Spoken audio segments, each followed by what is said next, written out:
Welcome to the Narcissist Slayers, a podcast focusing on recovery from narcissistic abuse. I'm your co-host, Hope J. And I'm your co-host, Lynn Catalano. And we are both survivors of narcissistic abuse.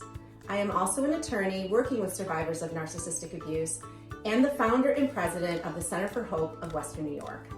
I'm an attorney, a narcissistic abuse coach, and the author of Wrecking Ball Relationships: How to Identify, Live With, or Leave the Narcissist in Your Life. Learn more about me at lynncatalano.com. At the Center for Hope, we offer hope, help, and healing from narcissistic abuse. We are a nonprofit organization with a mission to provide legal advocacy, mental health support, financial advisement, and holistic healing services to help you down the path from victim to survivor. You can find out more about our services by checking out our website, centerforhopewny.org. And please follow us on all platforms of social media, Facebook, Instagram, Twitter, and LinkedIn at Center for Hope WNY for helpful information about recovery from narcissistic abuse. Welcome back to the Narcissist Slayers. I'm your co-host, Hope J, and I'm here with Lynn Catalano, your co-host. Today we are recording, and we are not together, but we do have a really important topic that we want to share with everybody today. So please stay tuned and listen to our podcast, and also you can watch us on our YouTube channel. Today we are going to be talking about when your child is in an abusive relationship. And this is a topic I think that is a real struggle for parents. And Lynn and I are both mothers of daughters. Our daughters are now young adults, but we have, obviously raised them through middle school years, through high school years, and into college years. And I think this is a particularly emotional and difficult topic for us as parents and for anybody who's listening. When you have, you yourself are a survivor of abuse, and you might suspect that your child has gotten into a relationship that is unhealthy or toxic or abusive. Obviously, every red flag is waving, and every part of your body is screaming because you want to protect your child. And we've talked about this, Lynn and I. We've talked about it privately. We've talked about it with other parents, mothers, particularly.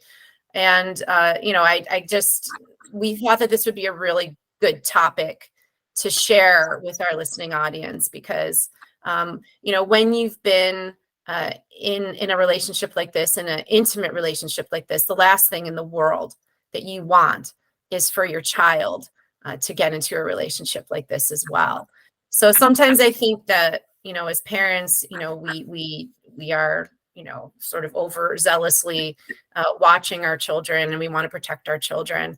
But, there are red flags, and there are things that I think that as parents, we should be aware of, so that we can attempt to help our children to recognize some of these things, so that maybe we can help them to be spared some of the pain of having to go through a relationship like this when they are so young.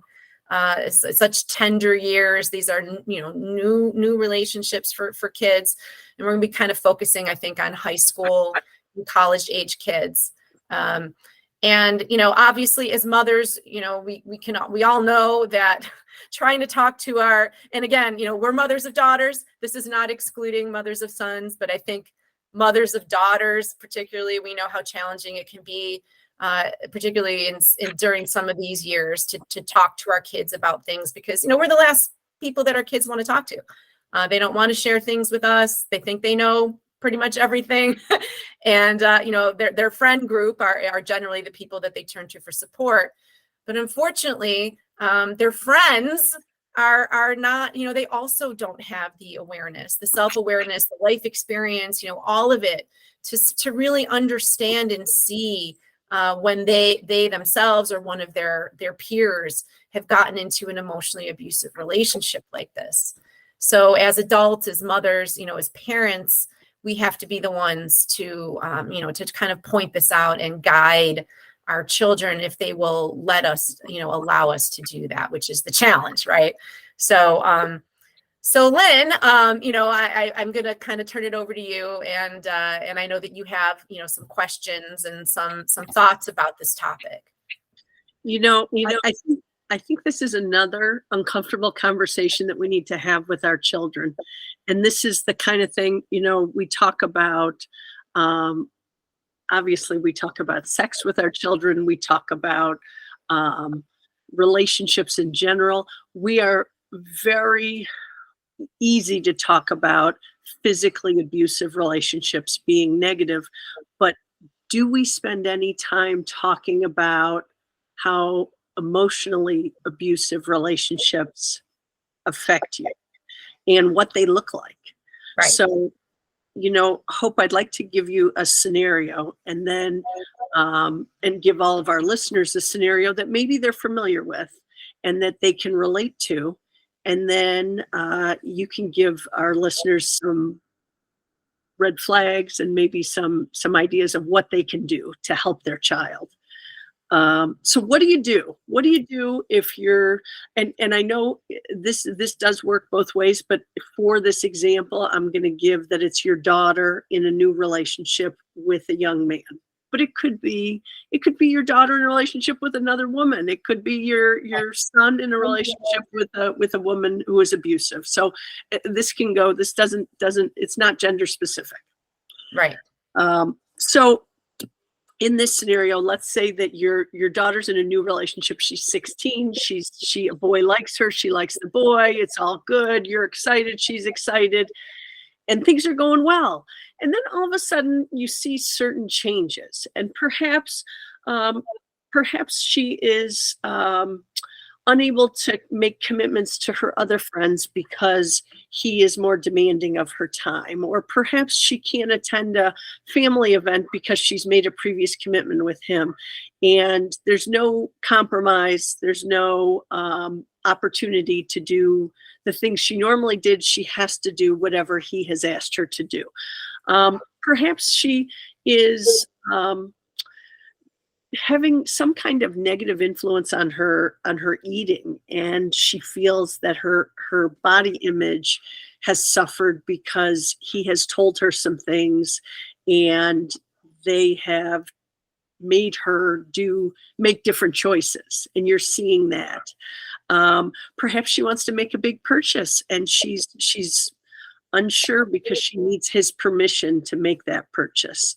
And these are all things that are like new and odd to you as a parent. Like, what's happening? What's going on? And maybe she comes home crying that he's told her terrible things about her or her family, or made her very upset, and she's crying. All these things are happening at different times, and you as a parent don't know what to do. So. Yeah. So, it's a very difficult line that you walk as a parent of a teenage daughter, right? And you said we are focusing on right now, talking about a young girl. Certainly this would apply to any teenager, any young adult. The first thing that, I think that is so difficult for us as parents, is that, our kids, we want them to be happy. We want them to be healthy. We want all these things for them. Right. But they're at this age where, this separation individuation thing is the most important thing to them. Right. They want to push back. It's important for them to set boundaries with their parents because they need to learn how to adult, right? They're practicing how to adult. But the scary thing about it when you're a parent and you're watching your child grow into their independent self is you're afraid that they're going to make decisions or get into situations that are dangerous for them, right? That's the thing. That's the hard thing, and that could be anything. Right. But when we're talking about, intimate relationships, that's something that I don't think a lot of parents really give a lot of thought to. And also, I don't think that kids, young people, I'll say young adults, are giving a lot of thought to. We aren't taught as young people, and maybe if we were, so many of us wouldn't get into these relationships, when we're older, and we don't really recognize what the red flags are for coercive control. And that's, one of the things that we've talked about a lot at Center for Hope, is that we would really love to be able to develop a program to go into high schools and to university campuses to educate young people about the signs of coercive control. Because all of these relationships, regardless of whether they start out when you're a young adult, or if you're, into your 30s, 40s, 50s, they all start out kind of with the same pattern, Lynn. And that's the thing, is coercive control will always precede any type of physical violence in a relationship.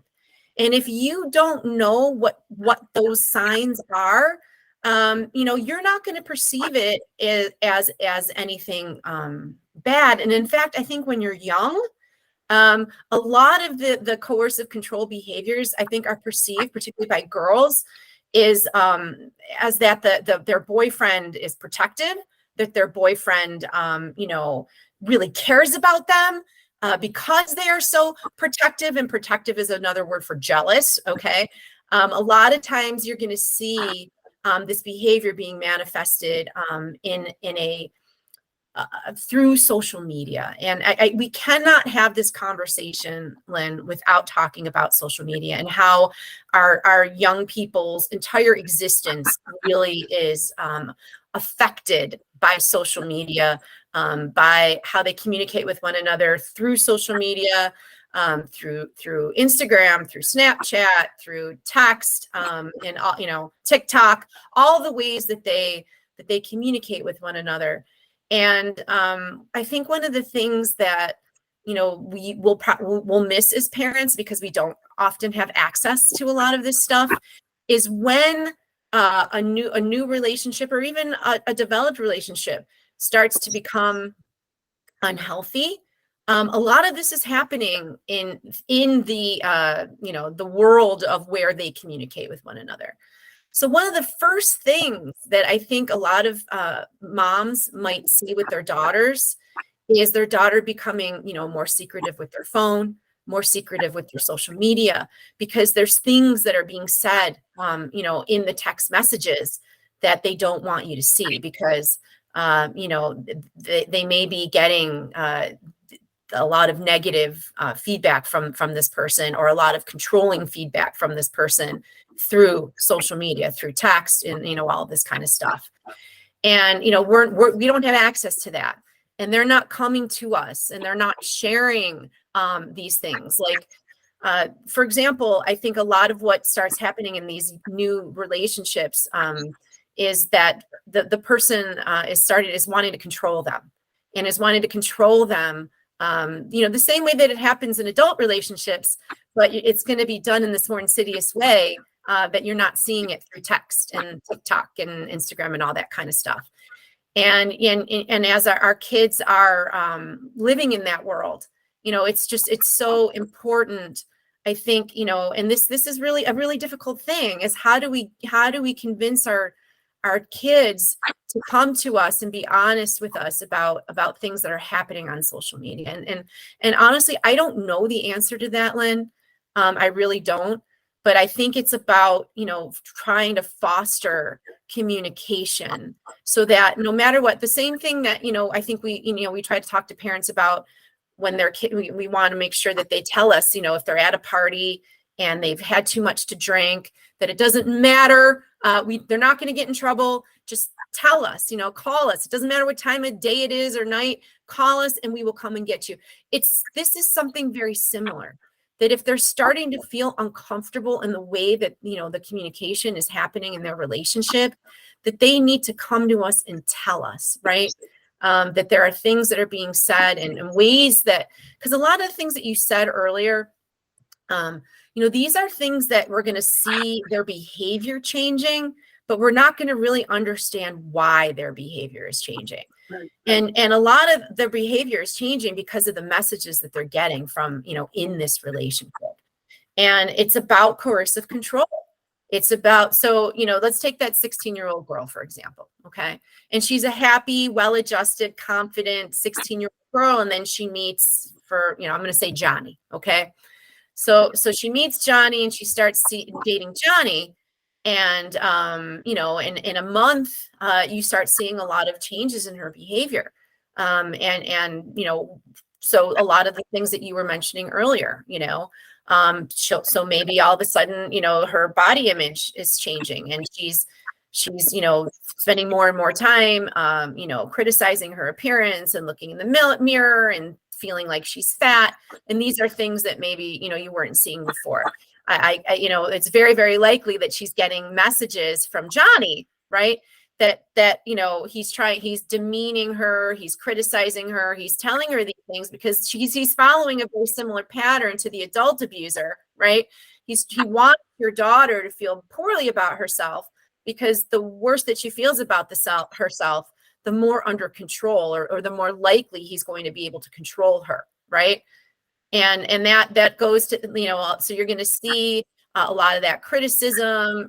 He wants her to feel badly. He doesn't want her to feel confident. And, and you're going to see the manifestation of that in her behavior and how she thinks about herself, how she talks about herself.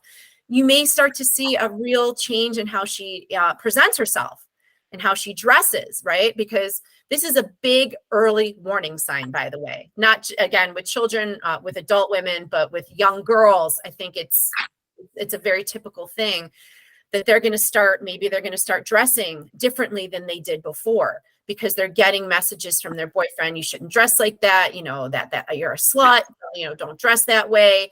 That you're encouraging other boys or, to talk to you, to look at you. And so, they're going to start maybe changing the way they dress. These are all examples of coercive control, by the way, controlling what you eat, controlling what you wear. Okay. These are all, and you see it in adult relationships. And when you see it in a relationships between young adults or teenagers, you may not be looking for these things, but your child's behavior is going to change. Another thing that abusive people try to control is who you hang out with socially. And your daughter may have had a large friend group, right? Your daughter was always, spending time at her friends' houses and going out and hanging out with her friends and doing all this stuff. And then she's with Johnny, and you start to see a real change again in her behavior.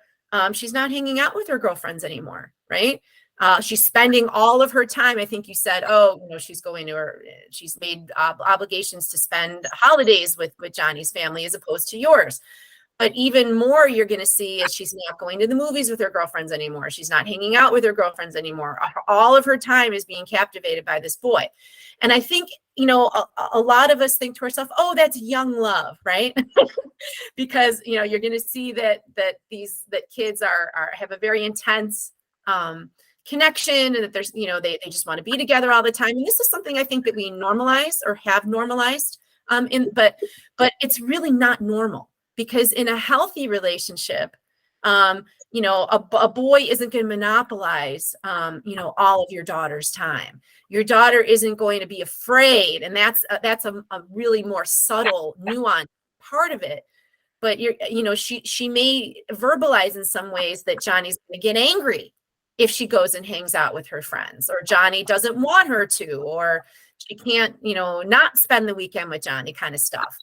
She can't come to you and say that Johnny hit her, because Johnny hasn't hit her, right? Johnny hasn't done anything physically violent, but he's gotten in there, and he's gotten, kind of into her head, and he's giving her all of these messages that, she's not good enough, that she's not pretty enough, that, she better not behave in certain ways, or she's going to, attract unwanted attention, that she can't spend time with her friends because she's neglecting him, all of these kinds of things. And it happens in these, relationships with young adults, teenagers and young adults, and people don't recognize it. They don't see it from the outside as being coercive control.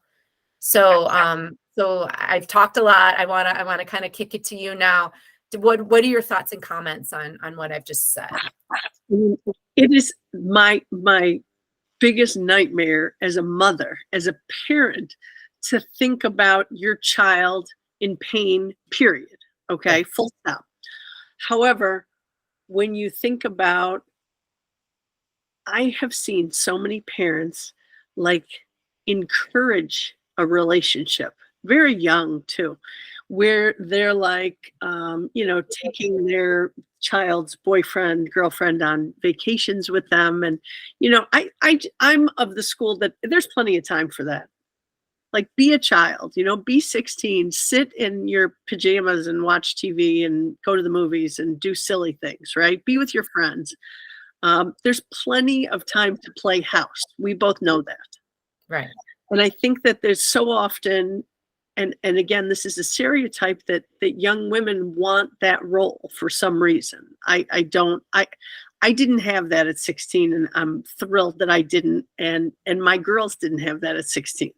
So I love that fact that they were their own person and they did their own thing. Now, that being said, there's nothing wrong with having a boyfriend or a girlfriend in high school.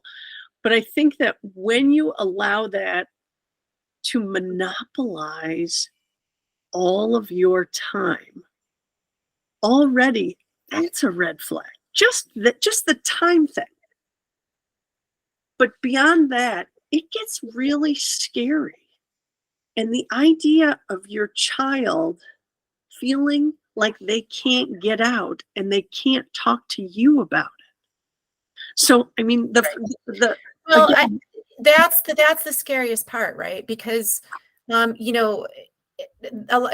just like an adult in an abusive relationship, the young adult is also going to lie for their, to protect their abuser. They're not going to, they want to sort of present, that things are okay when they're not. I mean, think about the Gabby Petito.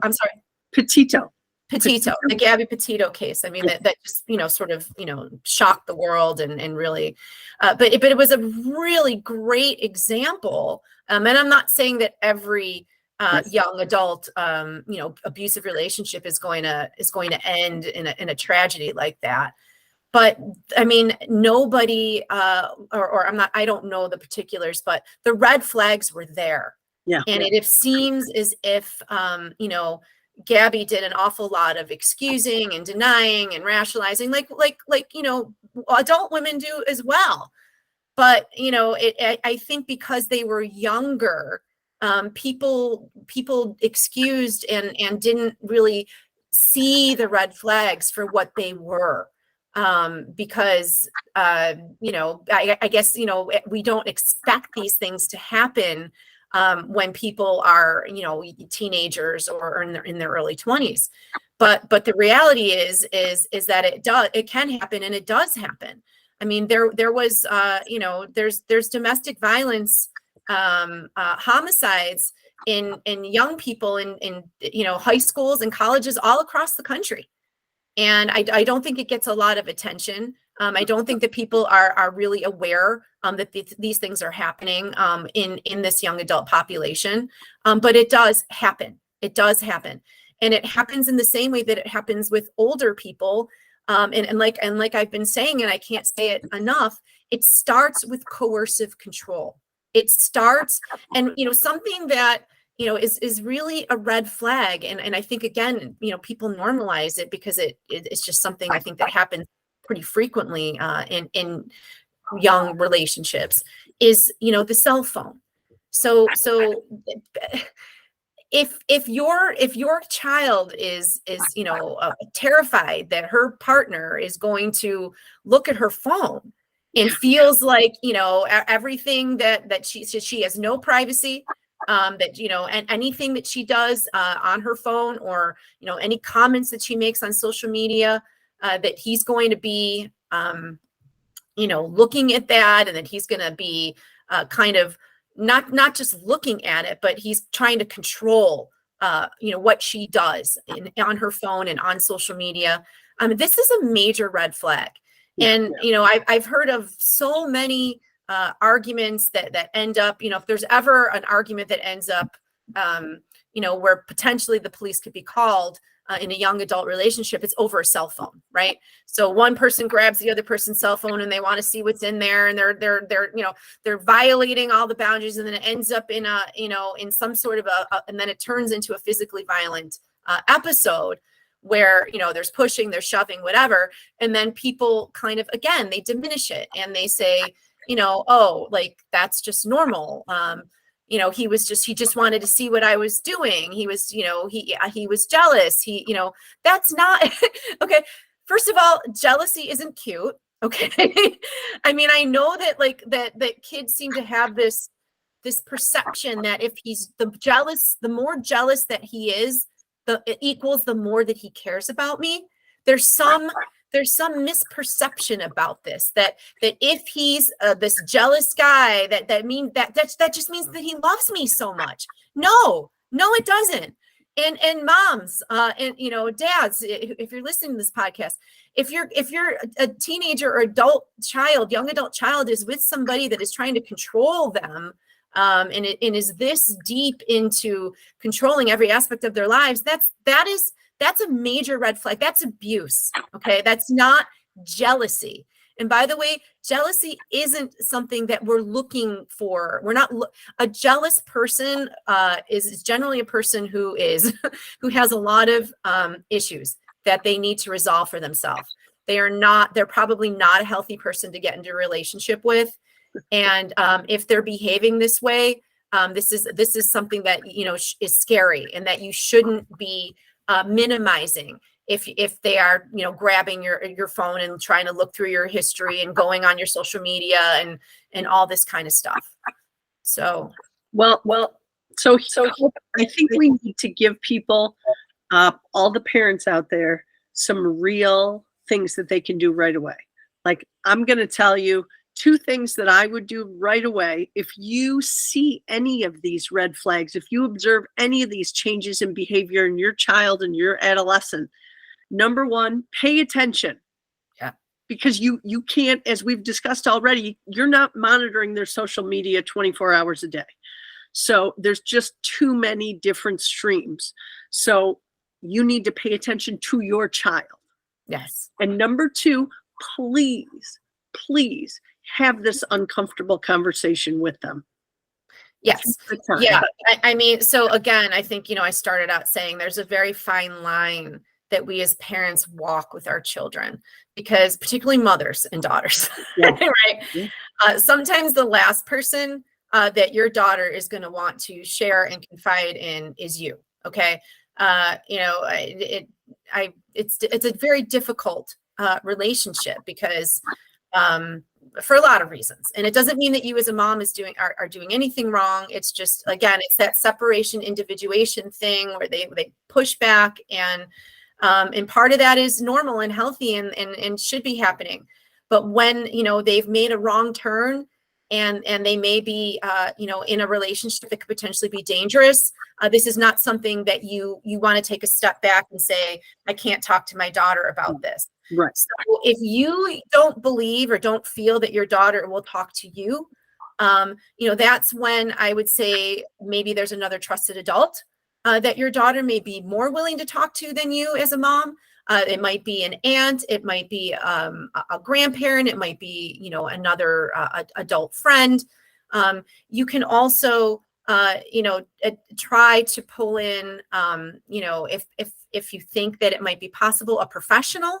Maybe suggest that your child go and talk to a counselor, or, they may be more willing to talk to somebody that is, that they perceive is not being biased at all. It's a very tough thing because it causes conflict too, because the whole Romeo and Juliet kind of thing, right? If you come in, and we all know as parents, if you come in and say, I don't want you to date him, right? What are they going to do? They're going to run to them. They're going to go even more. Most kids, not all, but most kids, if you attempt to try to set those boundaries for your child and prevent them from doing it, they're going to try to do it even more behind your back. So, I mean, you want to try to find a way to meet them. And it's tough when they are in this phase of life. But you can't, like you said, you can't ignore it, because it could potentially become something that is much more dangerous than than you could ever have conceived of. So you want to try to create some kind of a safe space. If it's not with you, then with another trusted adult. And also, I think, trying to direct your young adult child to some resources, even if it's not you, because I think that the child, at least I believe, because, I've had my children come to me when they've been concerned about their friends and their friends being in a relationship like this. It's always easier to see it when it's a friend, Yes. and than when it's you, right? Even as an adult, right? Yeah. So, it may, you may be able to reach out to somebody in their peer group, and try to provide some resources, even if it's coming, third party, to give them, honestly, direct them to this podcast, direct them to other resources for survivors of narcissistic abuse, and emotional abuse. Try to find, other resources that are out there that they might be more willing to listen to, than having a conversation with you, because even, it doesn't matter how they're getting the information. That's not as important as the fact that they are getting the information. I agree. And they may reach a point where they're ready to listen. And again, this isn't something that is just singular to young adults and teenagers. This same wisdom applies when you're talking about adults, because adult women are often not ready to hear it either. Right. And they're not ready to make the changes that they need to make. So when you think about that, it takes somebody, on an average 7 times to leave an abusive relationship, you have to keep that in mind, that, young people can become trauma bonded the same way that adults become trauma bonded. And all of the things that keep us in these relationships apply to young people, the same as it applies to older adults. Wow. So, okay. Yeah, I think we gave our listeners some really great information today. So yes, and remember, you can always find us, Lynn and I, at centerforhopewny.org. You can send us an email. We do have a new email address for any questions, comments, feedbacks. We are NARC Slayers, SALAYERS @centerforhopewny.org. And thank you, and we will see you next month.